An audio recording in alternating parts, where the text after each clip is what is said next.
Hello and welcome back to Couples Talk. I'm Jonathan Decker, co-founder of Mended Light and licensed therapist.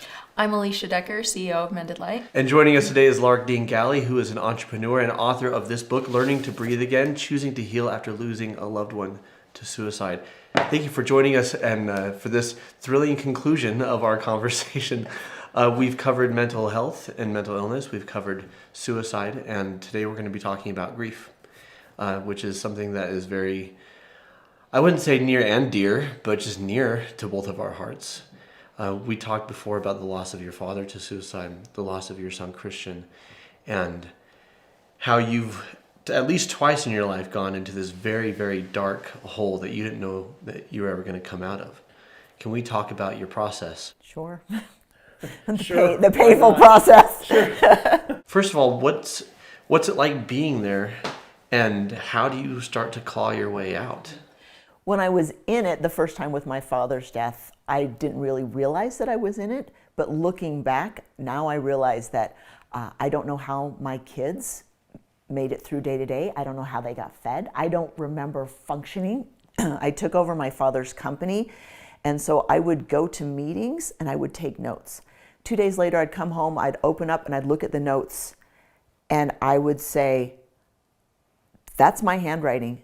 But I don't remember being in the meeting, and I don't remember what I'm supposed to do with these notes. Yeah. And I'm college educated, right? I've done a lot of some spectacular things. And to feel like I was completely incapable of managing day-to-day functions, it was devastating. Well, and you were dissociating to an extent, detaching from reality. It's a way we cope with how overwhelming it all is. Yes. So let's talk about from there. Walk us through from there to here, because you're still grieving, but you're living. Right. So when Christian died by suicide, I started to go into that hole, and I recognized it because I had been in it from my father's death. And I quickly, through steps through other people reaching out to me and realizing that I needed to help kids specifically who were struggling, that I needed to speak up. And so I started talking about it, and the more I talked about it, the more I realized that my life had a bigger purpose than just this moment in time. And that's really what helped me go forward. I decided I needed to write a book, which is what I wrote this book, which was published in November of 2020. And I felt such an urgency to get it out. And in retrospect, I can see why, because with COVID, people have become more isolated, which is one of the problems, which leads to suicide or to isolating from other people who can help them. And people are hurting and they need help. And so I felt just that urgency. But what was interesting is after I wrote my book, and here I am talking about suicide prevention, helping and finding ways to support each other, I went into a dark hole. And I basically had to take a step back from being in the public eye so much for about 6 months, because I just was so empty, and I felt that all of the strength and the emotional resiliency I built up, that it was gone. You put it into the book and into the interviews and into... Yes. It's interesting to me because one would think you do something like this to exercise your demons, right? You do something like this, so okay, I have a purpose. I'm taking all my pain and I'm giving it purpose. And you would look at that and think, well, that's part of a healing journey, and that writing the book and getting the story out there and helping people, that you'd be in a better place, and the opposite was true. Exactly. And Richard Paul Evans was the one who wrote the foreword, and he was phenomenal. He's 41 times best-selling author, and he was so kind. He talks about his mother who attempted suicide when he was 8 years old. Fortunately for him, the mother lived, but it impacted him. Yeah. And so we met after my book was published, and I told him where I was, the dark place I was in, which is important. If you are hurting, you need to be honest about that and not try to gloss it over. Be honest, find help. And he said, Lark, this book is not your mission. It's not just one and done. He said, you have so much more to do. And that really helped me say, okay, right now I need to take care of myself mentally, but soon I'm going to be strong enough that I can go back out there and talk about it. you're a tenacious, resilient person, and that's how you have dealt with so many of the challenges in your life. And that's what got you through sharing your story and writing the book. But it's healthy to recognize, like, okay, now my healing journey for a few months or whatever the time is, it looks different. It looks more like inward self-care instead of outward sharing my message. Yes. I think about my process. I mean, I lost my mother when I was in my mid-20s. And the thing about grief is it never really goes away. You know, you learn to live with it. You learn to, learning to breathe again. I love that title because it's not about I'm healed. Like, healing isn't about I'm healed. It's more It's not about a destination. Yeah, and it's about management, right? It's about pain management. It's about still being able to tap into a sense of hope, being able to tap into a sense of purpose and wanting to live. But it doesn't bother me, though. When I hurt over my mom, it means she mattered. Right. Absolutely. I've heard that grief is the price we pay for loving someone. And sometimes it's a hard and heavy price, but you wouldn't want to give up loving that person. Well, the only way to live without pain is to live without love. And it's not much of a trade-off because then life is just meh. Yeah. Last night, my sister sent me a video from 1995 of my parents slow dancing in the kitchen. And my dad grabbing my mom's butt, which he would always do, and she'd always move his hand back up her back, and the kids would always go, "Ah, guys!" And the last years of her life, she didn't have great health, and she was often bedridden, and she couldn't get up and dance. And so my sister sent this video, and something broke in me just seeing that. But it was grief, but in this case, it was more sweet than bitter. Like some of the, and I find with time more of that, it's more sweet than bitter, at least for me personally. The gratitude for knowing the person, the gratitude for their life, the gratitude for that connection. But sometimes it's just hard. I agree.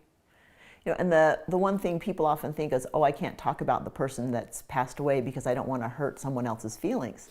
Yeah. But I actually enjoy talking about my son and talking to people who knew him or the quirky things that he did. I mean, sometimes, he wanted to wring his neck. He made a homemade flamethrower that I caught him, hooking up to the propane tank in the garage as I drove home. Well, you've got a son headed that way. Yes, and you're like, or the homemade bombs that would explode at night at 10 p.m. outside in the backyard and shake the windows.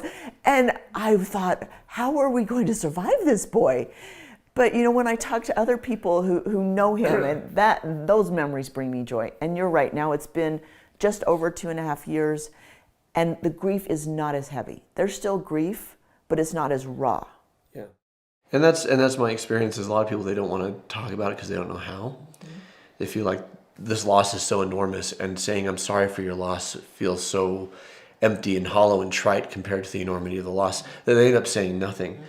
And after my mom passed away, I went home. I was in Utah at the time at school, and I went home to Arizona for the funeral and everything. She passed 3 days before Christmas. And so people say to me, did that ruin Christmas for you? And I'm like, no, I still love Christmas. I mean, it ruined it that year. Like, yes. Christmas was no good. Like, right. But there's an overwhelming amount of love and support at home. But then when I came back to school, people didn't know how to approach me. So suddenly I went from being somebody with friends and connections to somebody that people felt awkward around. And I was lonely when I needed it the most. Exactly. And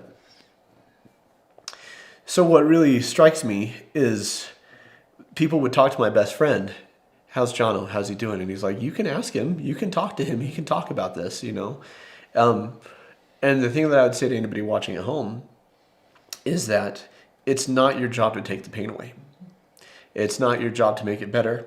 So you don't need to put that pressure on yourself to say the exact right thing. The loss is there. Like, this is a mourn with those that mourn type situation. It's not a take it away.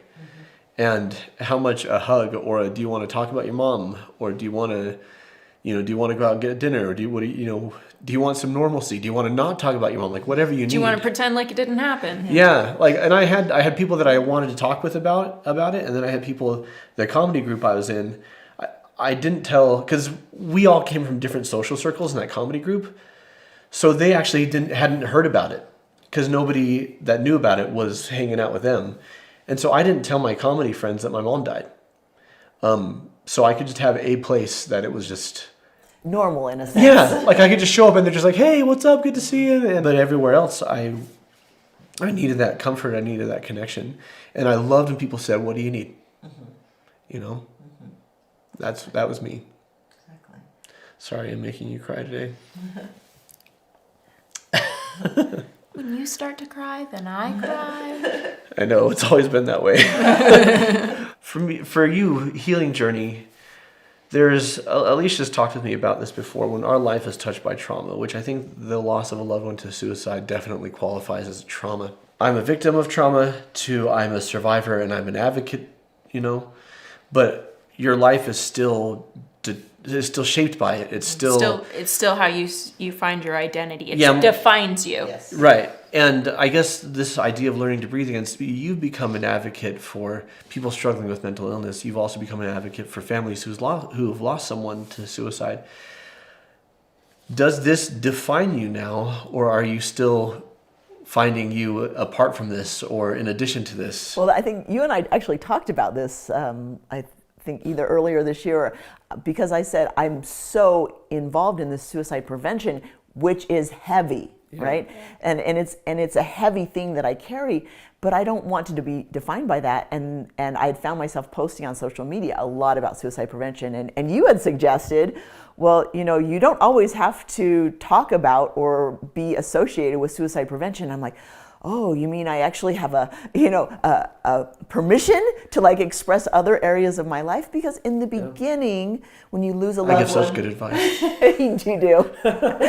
In the beginning, when you lose someone, you almost think I'm never going to smile again, or I'm betraying them if I ever laugh again, and so it was very heavy.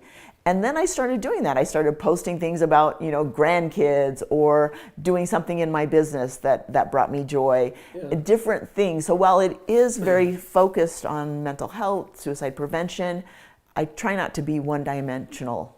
And that's the question that I ask people to kind of liberate them from that one track is, I want you to imagine your loved one here. What message would they have for you? And it is, without fail, I want you to live your life and I want you to be happy. That the departed, no one ever imagines the departed showing up and saying, carry this millstone around your neck for the rest of your life. You know, we don't dishonor them by finding happiness again. They want us to do that. And sometimes we think we're betraying them, but we're actually going against what would be their wishes. Lark, you've shared so much about the challenges you face, your grief. What would you say has been keys, however many keys, what would you say has been the keys to your healing? And recognizing that you still are, right? Like healing's a journey, not a destination. I would say the first thing is that I was very forceful in confronting reality. So especially when a suicide, you know, you often want to fantasize, well, what if he hadn't killed himself? Then what? And as soon as I caught myself saying that in the early days, I would say, no, Lark, but he did kill himself. This is the reality.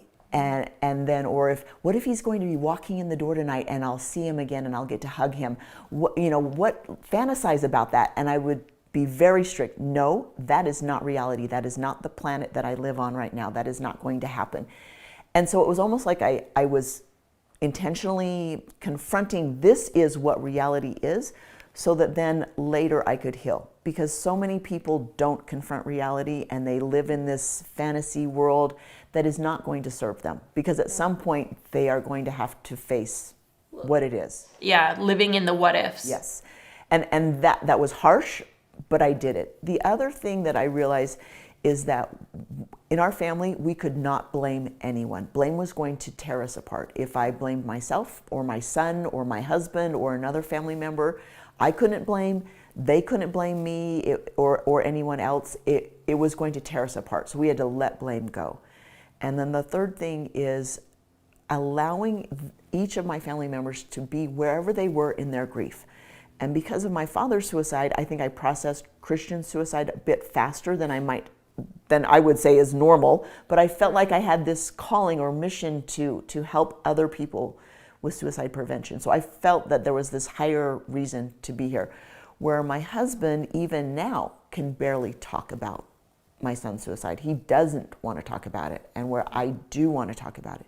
So I have to allow him his space and his healing. I have to allow my daughters in their healing. One daughter will talk about it, the other daughter won't talk about it. Just And be maybe that respectful. will change and maybe that won't, but Yes. it's where they're at. Exactly. And they know that you love them and support them. And that's what's most important. Yes. Lark, we want to thank you so much for joining us today. Those of you watching at home, the book is Learning to Breathe Again, How to Heal After the Loss of a Loved One to Suicide. I think I may have messed up the... That's close enough, yeah. It's a fantastic book, fantastic mission. Thank you so much. And for those of you watching at home, if you've been touched by suicide or loss or trauma, we have a free resource there in the comments for you that we invite you to check out because we're here to help. That's the whole purpose of Mended Light. To that end, I want to direct you to this other video, Trauma and Sexual Abuse. That can be very healing as we interview somebody else in our couples talk. And if you haven't watched the previous 2 episodes of Lark, well, you know what you're doing for the next 30 or 40 minutes, right? That's what you're doing. So until next time, please keep shining. We need your light.